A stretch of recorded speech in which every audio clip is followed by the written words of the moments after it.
ஹர நம பார்வதி பதயே ஹர ஹர மகாதேவ. வெற்றிவேல் முருகனுக்கு அரஹரோஹரா. எல்லாம் வல்ல கருணையே வடிவமான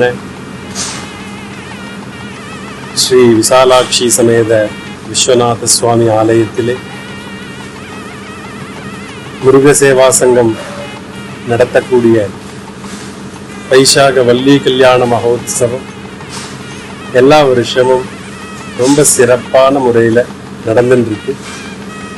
அதே போல இந்த வருஷமும் வைகாசி மாதம், அதாவது ஜூன் 5ஆம் தேதி அஸ்த நட்சத்திரத்தன்னைக்கு வள்ளி கல்யாண மகோத்சவம் முடிஞ்சு விசேஷமான பாராயணங்கள், சுவாமிக்கு விசேஷ திரவியத்தினால அபிஷேகம், மூலமந்திர ஜபம், ருத்ராபிஷேகம், மகன்யாச புரஸ்தர ஏகாதசவார ஜபம் எல்லாம் நல்லபடியில் நடந்துருக்கு. நடக்க போகுது. 6ஆம் தேதி சமஷ்டி உபநயனம், குமார போஜனம். 7ஆம் தேதி கார்த்தால சுவாமிக்கு விசேஷ திரவியாபிஷேகம். 8ஆம் தேதி கார்த்தால சண்முகார்ச்சனை.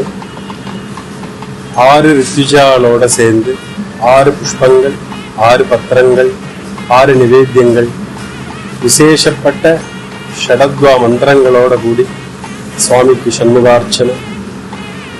9ஆம் தேதி கார்த்தால அனுஷம் குரு பூஜை, சாயங்காலம் விசேஷ ஆசீர்வாதம். இப்படி 5 நாள் மகோத்சவமா நடக்க இருக்கு. அது சமயம் ஆஸ்திக பக்தர்கள் எல்லாரும், நம்ம கிராம ஜனங்கள் எல்லாரும் கோவிலில் வந்து இந்த நடக்கக்கூடிய இந்த பூஜையில பங்கு கொண்டு, இந்த விசேஷமான பூஜைகள்ல இந்த ஆத்மாக்கு என்ன வேணுமோ நம்ம கேட்கலன்னாலும் சுவாமி தரக்கூடிய கருணாமூர்த்தி, காரணமூர்த்தி வள்ளி தேவசேனா சமேத சுப்பிரமணிய சுவாமியினுடைய பூர்ண அனுகிரகம் கிடைக்கணும்னு பிரார்த்திக்கிறேன். விசேஷமா இந்த வருஷம் கந்த புராணம். அப்படி சுப்பிரமணியர் வந்து பாத்தீங்க அப்படின்னா ஒரு விசேஷப்பட்ட ஒரு சக்தி. சுவாமியினுடைய திரிநேத்திரங்கள்ல வந்து அக்னி நேத்திரத்திலிருந்து சுவாமியே வந்து உத்பவம் பண்ணவர் தான் சுப்பிரமணியர். 6 பொறிகளாக சரவண பொய்கையில வந்து சுவாமி சமர்ப்பணம் பண்ணி கார்த்திகை பெண்களால் வளர்க்கப்பட்டு அம்பாள் அன்னையே வடிவாக உள்ள பார்வதி தேவியினால ஒன்றிணைக்கப்பட்டு 6 முகங்களாக சண்முகமாக வர்றது அப்படிங்கிறது இது ஒரு புராண கதைகளாக நம்ம எல்லாருமே கேள்விப்பட்டிருக்கோம். அதனுடைய லட்சியம் என்ன அப்படிங்கிறது தான் நம்ம இப்ப சிந்திக்க போறோம். ஏன்னா புராணங்கள், கதைகள் எல்லாருக்குமே நிறைய விஷயங்கள் தெரியும்.